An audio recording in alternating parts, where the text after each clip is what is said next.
and they try and steal an election. It's a rigged system, but I have so much more that I think we get it right on the first ballot, Mike. We're going to get it right on the first. We're way over, so we're going to get it. I understand what's going on, and he's the only one who doesn't know he lost. Apparently, he and Carly Fiorina think that they're still in the game, and we know that.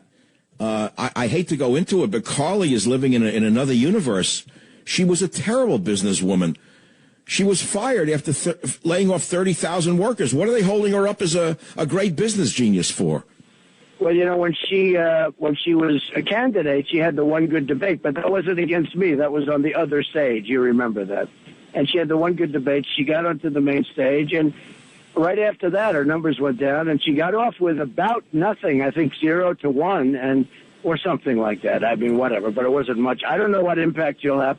I think that the deal they made with Kasich is a horrible deal, which is already broken up. I mean, that's an insult to the people of Iowa, that deal.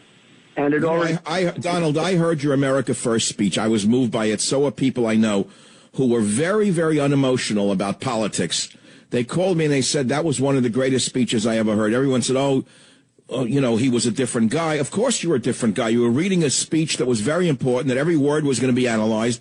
One of the things you said was that you were going to make the NATO nations pay their fair share, which I totally agree with. I studied this. Some of them pay 0.1%. How do you actually think how would you get NATO nations to pay their fair share for the defense of NATO? Ask them, Michael. You know, that's what I do. I mean, you got to get them. You got to get them in a row. You got to say, look, we're not going to protect you. We can't be taken advantage of anymore, Michael. We have, in NATO, they have 28 nations. We can't be taken advantage of with many of these nations getting protection, not even paying what they're supposed to be paying as per agreement. And all of that's going to stop. And so many other things are going to stop. And we're going to make great trade deals, and we'll make our nation rich again. You know, China and all of these countries that we deal with on trade have just ripped us to a point where we're a debtor nation. We owe $19 trillion. And then the NATO nations, many of those nations, and I mean really many, they're not paying what they're supposed to. So they think the United States is led by maybe stupid people or weak people, and they won't ask. But I'll be asking for the back pay also. I don't blame you. You know, Mr. Trump, I wrote a little article about your speech, and I said that you have been misinterpreted as an isolationist by globalists, and I described your philosophy as America First. And I said Mr. Trump's foreign policy is based more on making America's interest dominant, not subservient. Isn't that more or less it? 100%. I'm not an isolationist, but I don't want to do business if we're going to lose $500 billion. You know, we have a deficit with China, $505 billion, okay? $505 billion. Mm-hmm. Balance it. It's got to be balanced. I mean, we're not looking for the end of the world, but it's got to be balanced. And Donald, I agree with you.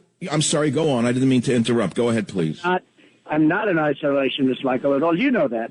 But I'm a person that wants fairness for our country and for our people and for our taxpayers. And we just can't continue to go on like this, and I want fairness. I understand. And I wrote this, Donald. Instead of provoking Russia, as Obama has done, Trump wants peace, prosperity, and trade with Russia. Instead of carrying the entire defense costs of NATO, Trump wants NATO member nations to pay their fair share of defense costs. One of the biggest things to me is this issue with Russia. The most insane policy I've ever seen in my life is Obama goading Russia, calling Putin Hitler. You certainly want to reverse that. Isn't that correct? Well, look, you know, Russia can do a lot of good for us. I mean, when I heard 6 months ago they wanted to bomb the hell out of ISIS, and maybe they had other things in mind also, because, you know, they have a different view on Syria than our so-called leaders. And, you know, frankly, they ought to start thinking, our people ought to start rethinking their whole policy. But ISIS, they want to bomb, and we have people saying we don't want them to bomb ISIS. And I'm saying, what are these people thinking about? First of all, do you know how expensive it is? I mean, so expensive that Russia sort of left a little bit earlier, I think earlier than they were going to, and I'll bet you that was a cost problem. But yes. The thing, Michael, wouldn't it be great if we got along with Russia? You know, Putin said very nice things about me. It has zero influence. He actually called me a genius, but that's okay. Has zero influence on me, Michael, zero. But if we can make good deals, and you know what? If we can't, I'll know almost instantaneously, and I walk from the table. Unlike us, we never walk from the table with the Iran deal. You know, we don't walk. We never walk. We just keep agreeing whatever they want. Donald, I said your speech is very simple. It's called America First, contrasting with Obama's mantra, which is America last. And the fact of the matter is, Obama has abandoned our friends and bowed to our enemies, as I've said for years. You said the same thing. He supported the ouster of a friendly regime in Egypt that had a long-standing peace treaty with Israel, and then helped bring the Muslim Brotherhood to power in its place. You happen to be one of the great supporters of Israel. Why are they making you into an anti-Israel? Lost the contact on the Savage Nation. I hope not. I hope that the phone connection is still good. Donald, are you there with us? Something happened, ladies and gentlemen of the Savage Nation. We're waiting to reconnect with the most important man in world politics right now, the man everyone is waiting to hear from, and that would be Donald Trump on the Savage Nation. Yes, is he back with us? And look, this is live radio. This is what happens. Donald, are you back with us on the program? I'm in San Francisco on the runway, and we just got cut off, so... Oh, I wonder why you got cut off. Okay, a little interference from the control tower. Donald, where do you go from here? Where are you flying to now? Well, now I'll be going back to Indiana, and we're doing great there.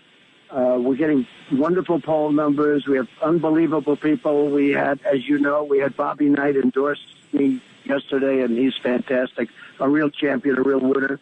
And I'll be really focusing right now. Right now I'm in Los Angeles, and I'm in San Francisco back and forth. But I'm going to Indiana. We're going to focus there, and I'll be leaving there on Tuesday. And then I'll be coming to various other states where we're campaigning. So it's a lot of work. But the end result is we're going to make America great again. And we're going to make it maybe greater than ever before. Donald, before you go, and I know this is a busy, busy day, and I know how important this show is to me and to you because you're going to win in California.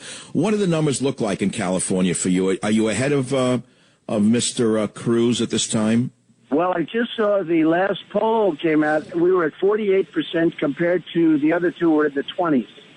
And so that's a big gap. And we're also doing very well in Indiana. Indiana looks really good too. So, Donald, he's whining and dining the delegates. That's a real issue of the rigged system. How are you going to overcome the delegates who can be bought for a cheap meal? Well, they're only being bought for the second, third, fourth, fifth ballots. They can't be bought for the first because I won them. But good. Incredible. Well, Donald, we hope you